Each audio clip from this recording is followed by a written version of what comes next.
The reason I love Carrington is because she walks the walk when it comes to being all in on this idea of these ancient, arcane, ritualistic, powerful magic. It feels like she is both an enthusiast and a practitioner, because everything about her works themselves read like actual mystical texts. You look at this painting, and whether you break down every single component or not, you get the impression that there is some kind of ancient and important knowledge being passed down here, being captured.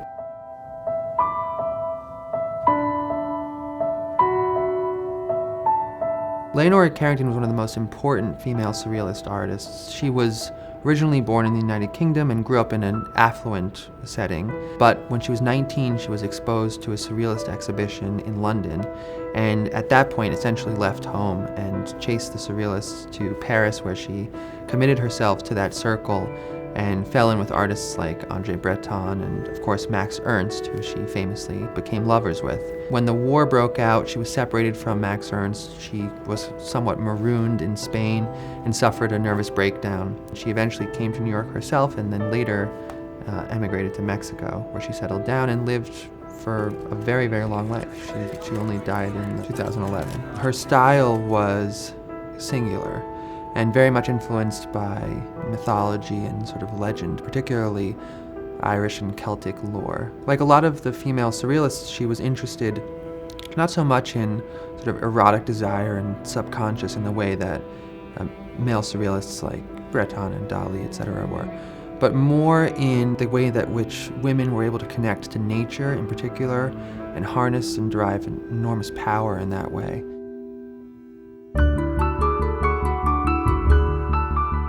Sueño is painted in 1959, at which point Carrington is firmly ensconced in Mexico. Sueño is not only one of the most interesting, visually speaking, canvases by Carrington to come to the market, it's also probably one of the largest at almost 60 inches across. And it's absolutely overflowing with this very typical Carrington imagery, full of figures, full of moments of mystery and details that are kind of hidden if you don't look carefully.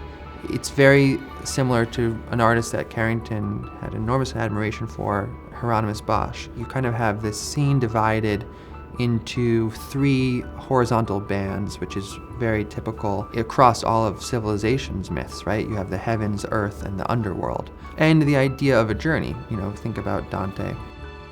You have the protagonist of this painting, the being whose soul is referenced by the title, the being that is in a state of sleep, in Sueño. But they also appear to be either in the form of a soul itself, in other words, lacking a body, or being given a soul, in the process of being born. The fox, which is directly associated with Celtic myth as the creature that ferries souls to the underworld, here is carrying this figure on its back. And if you look just to the left of the fox, you see what I interpret as a keyhole with a key inserted and sort of primed to be turned. And that takes you into another kind of passage, which is in this case delineated. There are 4 or 5 passages of the painting which are delineated by different background color.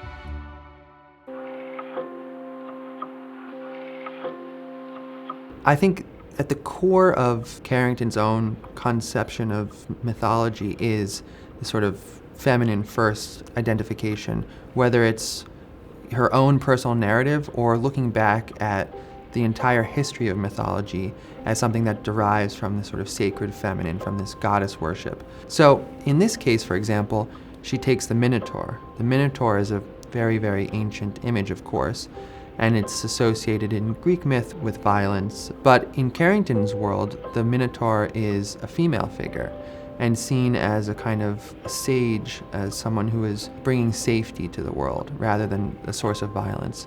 And in this case, the Minotaur has not just a kind of calming appearance, but actually if you look at her visage, it almost mirrors the female reproductive system.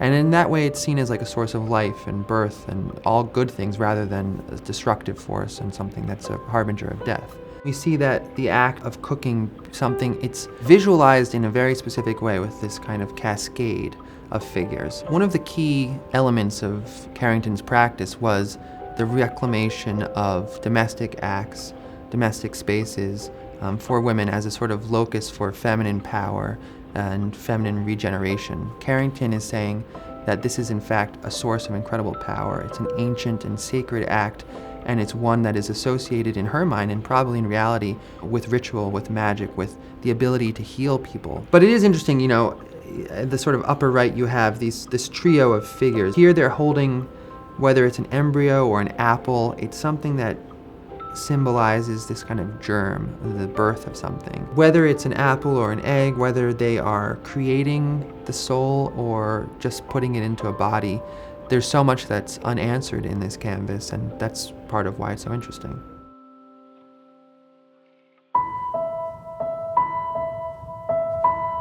As a surrealist, I think there's no question that her brand stands alone.